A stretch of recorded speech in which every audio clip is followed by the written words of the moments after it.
Орусиянын мектептерине балдарды кабыл алуунун жаңы эрежелери тууралуу Тышкы иштер министрлиги буларды эскертет. Орусиянын аймагында мыйзамдуу түрдө жүргөн чет өлкөлүк жарандар башталгыч, жалпы жана орто билим берүү программалары боюнча жетиштүү орус тилинен тестирлөөдөн ийгиликтүү өткөндөн кийин гана Орусиянын 1-апрелден тартып билим берүү жөнүндөгү күчүнө кирген федералдык мыйзамына киргизилген өзгөртүүлөргө ылайык аткарылат. Тестирлөө ооз-2 жана жазуу түрүндө турат. Тестирлөө аудио жана видео жазууга алынат. Баланын тестирлөөдөн өтүшү үчүн ата-энеси Орусиянын жалпы билим берүү мектептерине же белгиленген тартипте күбөлөндүрүлгөн орус тилине котормосу менен төмөнкү маалыматтарды бериши керек.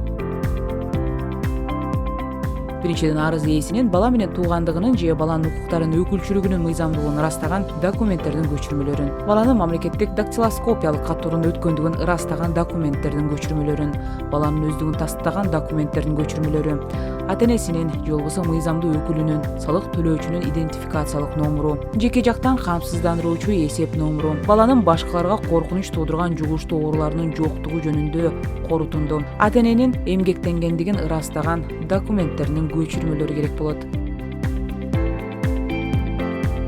Бала тесттен ийгиликтүү өтсө мектепке кабыл алынат. Ал эми тесттен өтпөй калса, кошумча орус тилин үйрөтүү сунушталат.